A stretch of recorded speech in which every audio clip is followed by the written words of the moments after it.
Ang programang ito ay rated SPG. Striktong patnubay at gabay ng magulang ang kailangan. Maaaring may masiselang tema, lengguwahe, karahasan, sexual, horror o droga na hindi angkop sa mga bata. Dahil sa mga ginagawa ni Michael na pagsusumbong dito kay Carlos Benitez ay talagang pagdating pa lang ni Dr. Carlos doon sa Estridge Medical Center ay talagang sinabi na agad ni Lynette ang buong katotohanan. Nagtaka si Carlos kung bakit nagsusumbong or nagsasabi daw ito si Lynette na kung saan ayaw ni Lynette na may makapagsabi pa sa kanya na iba. Dito na talaga ay talagang proud na proud itong si Chang Susan at Josa dahil napakabait daw nito ni Dr. Carlos Benitez. Dito na nga ay iniwan nila itong si Lynette kung saan talagang umuwi na ito ang mag-asawa. Dito na niya sinabi na wala daw pasok itong si Lynette kung saan hindi niya sinabi agad. Nakabihis na itong si Lynette na may darating daw na gagawa ng room ni Annalyn kung saan naiwan itong si Lynette dahil ang punto ni Dr. Carlos ay wag daw papuntahin itong si Lynette doon sa Apex Medical Center dahil gusto dapat ni Lynette na puntahan ang kanyang anak. Dito na nga sinabi ni Dr. Carlos na hindi pwedeng umalis si Lynette dahil may mag-aayos ng kanilang kwarto na kung saan pumayag naman si Lynette at dito niya na nga nahalata ang dalawang tao na kung saan naalala niya dito ang dalawang taong nanloob sa kanila. Dito na talaga ay na pinalayas niya at nilakihan niya ng boses kung saan talagang agad siyang tumakbo dito sa Estridge Medical Center. Nagulat itong si Annalyn at saka si Dr. Lyndon habang nag-uusap ito tungkol sa mga result ng fingerprints kung ano ang dahilan at talagang naging positibo pa rin si Annalyn na walang kasalanan itong kanyang kapatid dahil ayaw niya itong mapahamak at lalong-lalo na wala din siyang magawa kung ito ay may ginawang anomalya dito sa kanyang lolo kundi mananagot din siya sa katotohanan.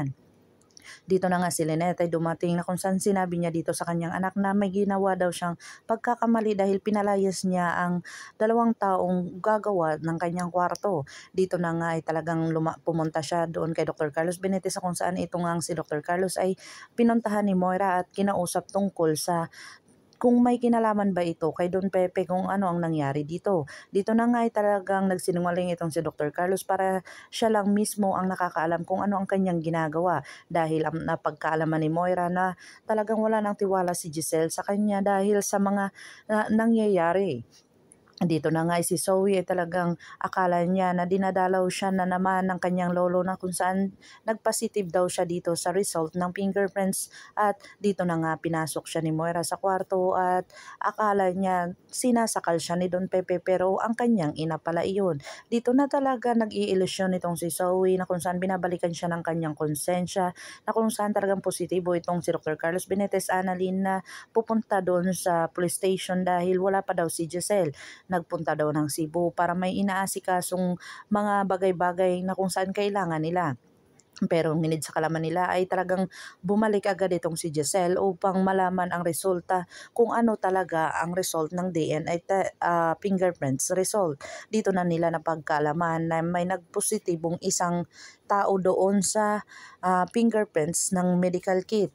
Dito na kaya malalaman nila ang buong katotohanan at lalong-lalo na may nakita itong pulis na panibagong ebidensya na kung saan list ng sapatos iyon. Dito na nga ay talagang iniisip ni Giselle na may kinalaman itong si Zoe kung saan nakita na naman ng kanilang katulong na may bagong shoes itong si Zoe.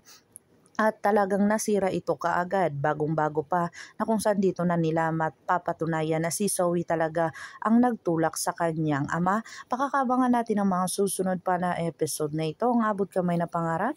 If you like my story, please like, share, and subscribe para ma-update po kayo sa mga susunod pa. Yun lamang po at maraming salamat.